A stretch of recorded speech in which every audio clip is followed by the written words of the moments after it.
Macular oedema എന്ന് പറഞ്ഞ രോഗത്തെപ്പറ്റി പറയുമ്പോൾ എല്ലാവർക്കും അറിയാം അതൊരു നീർക്കെട്ടാണ്. കണ്ണിനകത്ത് ഏറ്റവും പ്രധാനപ്പെട്ട പോയിന്റിലുള്ള ഒരു നീർക്കെട്ട്. അതുകൊണ്ട് വരുന്ന വിഷ്വൽ പ്രോബ്ലമാണ് നമ്മുടെ പ്രശ്നം. അപ്പോൾ ഇവിടെ ചികിത്സയ്ക്കുള്ള ആ പീരിയഡ് അല്ലെങ്കിൽ സമയവും അതിന്ന് കിട്ടുന്ന റിസൾട്ടും തമ്മിൽ ബന്ധപ്പെട്ട് നോക്കുമ്പോൾ ഏതിനാണ് പ്രാധാന്യം കൊടുക്കേണ്ടതെന്നറിയാം. ഒരു പെട്ടെന്നൊരു ചികിത്സ ചെയ്തു, അതുകൊണ്ട് പെട്ടെന്നൊരു റിസൾട്ട് കിട്ടി എന്ന് പറഞ്ഞാൽ അത് നല്ല കാര്യമാണ്. പക്ഷെ വീണ്ടും അത് തന്നെ സംഭവിക്കുന്നു എന്ന് പറയുമ്പോൾ അത് നല്ല കാര്യമാവുന്നില്ല. കാരണം ഈ രോഗത്തിന് തന്നെ റിക്കറൻസ് എന്നുള്ളൊരു സ്വഭാവമുണ്ട്. ഒരു ലീക്ക് ചെയ്യുന്നു, വളരെ ചെറിയ രീതിയിലുള്ള ലീക്കേജ് ആണെങ്കിൽ ഇത് തനിയെ തന്നെ അബ്സോർബ് ചെയ്യും. ചിലപ്പോൾ ദിവസങ്ങളെ കൊണ്ടോ മാസങ്ങളെ കൊണ്ടോ തീർത്തും മാറുന്ന സ്വഭാവമുണ്ട്. പക്ഷേ അതിന് കാരണമായിട്ടുള്ള ഘടകങ്ങൾ, അതായത് അതിലെ സ്ട്രെസ്സും ഐ സ്ട്രെയിനും വർക്ക് ലോഡും വെസൽസിൻ്റെ സ്വഭാവവും മറ്റ് രോഗങ്ങളുടെ ഒരു സാന്നിധ്യവും ഇതൊക്കെ അതിന് ഘടകങ്ങളാണ്. അപ്പോൾ ഇതിൽ പല ഘടകങ്ങളും നമുക്ക് അവോയ്ഡ് ചെയ്യാൻ പറ്റാത്തതായതുകൊണ്ട് റിക്കറൻസിനുള്ള സാധ്യത വളരെ കൂടുതലാണ്.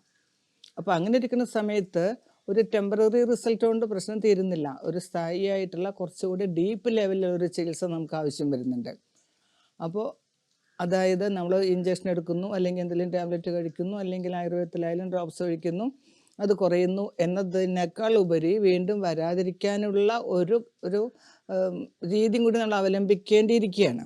അത്തരം ചികിത്സ വരുന്ന സമയത്ത് അതിനെ കുറച്ചുകൂടെ ടൈം നമ്മൾ കണക്കിലെടുത്തേ പറ്റൂ. കാരണം ആ സർക്കുലേഷനെ മെയിൻറ്റെയിൻ ചെയ്യണം, റെറ്റിനെ സ്ട്രെങ്തൻ ചെയ്യണം. ഇങ്ങനെയൊക്കെയുള്ള ഒരു പദ്ധതിയിൽ കൂടെ മാത്രമേ നമുക്ക് കുറച്ചുകൂടി ഒരു നല്ല റിസൾട്ട് പ്രതീക്ഷിക്കാൻ കഴിയൂ. അപ്പോൾ അതെപ്പോഴും ഒരു ടൈം കൺസ്യൂമിങ്, സമയമെടുക്കുന്ന ഒരു ചികിത്സ തന്നെയാണ്.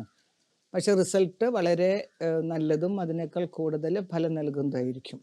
അതുകൊണ്ട് ഒരു 2 ആഴ്ച മേലെയുള്ള ഒരു സമയം എന്തായാലും ഒരു ചികിത്സയ്ക്ക് ആവശ്യം വരുന്നുണ്ട്. 350 ദിവസം വർക്ക് ചെയ്ത് 15 ദിവസം കണ്ണിൻ്റെ ഒരു സ്വസ്ഥതയ്ക്ക് വേണ്ടി മാറ്റിവെക്കുക എന്ന് പറഞ്ഞാലും അതാണ് നല്ലതെന്നാണ് എൻ്റെ പേഷ്യൻസിൽ നിന്ന് എനിക്ക് കിട്ടിയിട്ടുള്ള ഒരു ഫീഡ്ബാക്ക്. അപ്പോൾ കൂടെ ഇഞ്ചക്ഷൻ എടുക്കുന്ന സമയത്തുണ്ടാകുന്ന മറ്റൊരു പ്രശ്നം എന്ന് വെച്ചാൽ വീണ്ടും വരുന്നു എന്നുള്ളത് തന്നെയാണ്.